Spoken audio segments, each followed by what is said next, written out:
Columbus, Ohio. Dennis Murphy sniffed the bobcat urine he uses to lure his prey.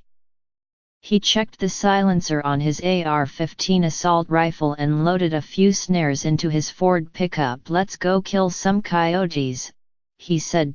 But he wasn't heading for the wilderness. Mr. Murphy's stalking ground is on the contentious new frontier where hunters are clashing with conservationists. Cities and suburbs. Coyotes are largely associated with their ancestral bastions in the wildlands of the American West, but they are highly adaptable, and in recent years they have been colonizing large population centers throughout North America. The hunters have come after them, stalking the predators in settings like strip mall parking lots, housing tract cul-de-sacs, and plazas in the shadow of skyscrapers. The growing popularity of urban hunting is igniting a fierce debate over the perils and benefits coyotes pose in populated areas, and whether city dwellers ought to adapt to living alongside a cunning predator that has thrived since one of its top adversaries, the gray wolf, has been all but wiped out in much of the continent. Enthusiasts for the urban coyote chase contend that they are helping to limit the spread of a pest that federal authorities already kill by the tens of thousands every year in eradication projects. Some also concede that they enjoy the thrill of urban hunting, which requires different kinds of training and marksmanship than prairie or mountain hunting. Coyotes are a formidable predator, moving into the places where we take our kids to school and walk our pets, said Mr. Murphy, 59, a former Army Green Beret who has hunted bears in Alaska and now deals in the pelts of coyotes he kills in the suburbs of Columbus. Some carnivore ecologists argue, though, that moving the hunt into cities will be self-defeating. They say it replicates the very tactics that have allowed coyotes to prosper despite a concerted onslaught against them. In an adaptation that biologists call fission fusion, when coyotes come under pressure from hunters, their packs split up into lone animals and pairs, they start producing much larger litters, and they migrate into new areas. Coyotes can be hunted legally in many built-up areas, but it sometimes leads to tragic mishaps. In New York State, a hunter in the upstate town of Sweden said he thought he was aiming his rifle at a coyote in February when he mistakenly shot a man in the abdomen. The hunter was charged with second-degree assault. A licensed crossbow hunter in Reddington Township, NJ, killed a family's Alaskan shepherd after mistaking the dog for a coyote.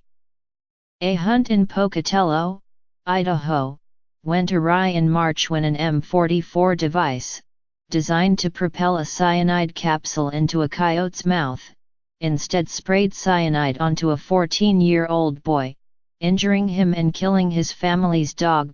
Urban hunters and their prey are not limited to smaller towns and cities.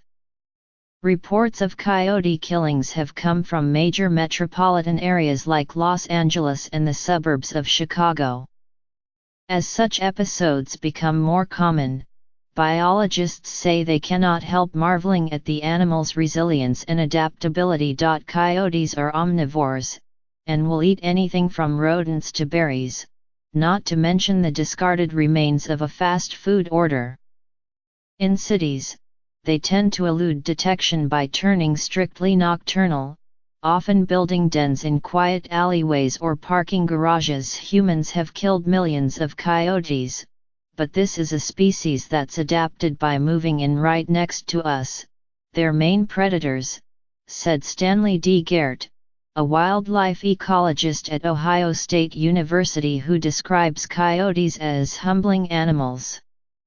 While ranchers and farmers are often more than ready to have someone go after coyotes on their land, some urban hunters say they get a very different reception, and have to tread carefully, knock on doors in neat street clothes, not your hunting camo, and explain your interest in hunting coyotes, Tom Carpenter advised fellow hunters in Outdoor Life magazine.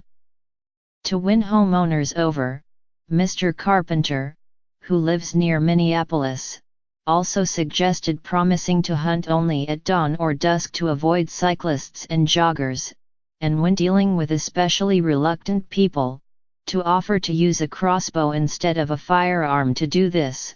Mr. Carpenter said, "You need to make a public relations play." Mr. Murphy, whose day job is police chief of Gahanna, a suburb near Columbus, calls himself an unapologetic coyote hunter. A decade ago, he started a side business, Wildlife Balance Solutions, catering to homeowners who want to rid their land of nuisance animals like raccoons, muskrats, and skunks. But the most challenging adversary we have in these parts is the coyote, Mr. Murphy said. Coyotes can run at speeds of up to 40 miles an hour, he noted, and are known to occasionally eat household pets like cats or small dogs. Trading his police uniform at the end of his work shift for head-to-toe camouflage, including a balaclava, Mr. Murphy selects from an array of bait that he keeps in a refrigerator in his garage, with names like Sullivan's Last Lunch and Selected Gland. He takes a rifle from his safe, grabs a plastic deer fawn decoy and a device that mimics the squeal of a dying rabbit, and loads the gear into his pickup. He also brings a silencer for the rifle, to avoid alarming residents with the sound of gunfire. Mr. Murphy set up his equipment on a recent afternoon in a clearing outside a shed where he and a taxidermist friend skin their prey and employ flesh-eating beetles to clean the skulls. He made a few calls with the rabbit squeal device.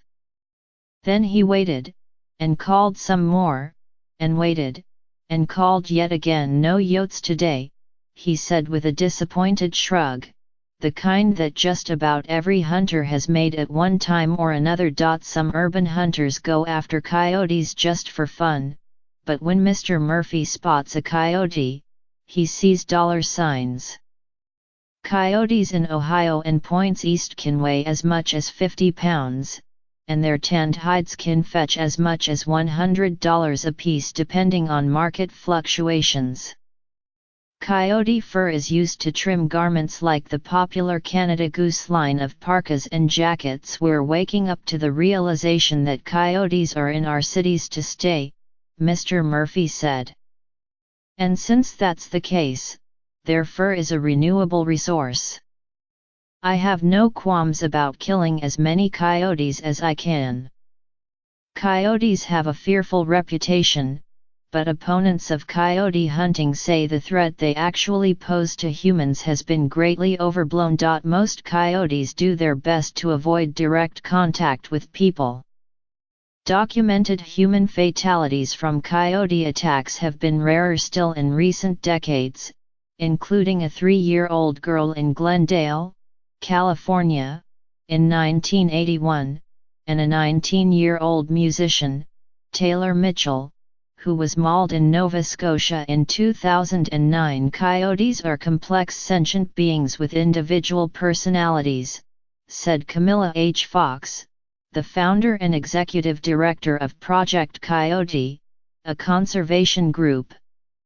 "This doesn't mean that aggressive coyotes don't exist, but we need to learn how to minimize conflicts in our cities, instead of making things worse," she added, pointing to measures like securing garbage cans and keeping dogs on leashes in areas where coyotes may roam. Moreover, biologists say that urban coyotes actually benefit humans by eating rodents like rats, which can spread disease, and by culling feral cats, which prey on songbirds. The coyotes among us provide an opportunity to live next to an animal indigenous to North America whose roots go back 5 million years, said Dan Flores, a historian who explored the species' evolution in his book Coyote America.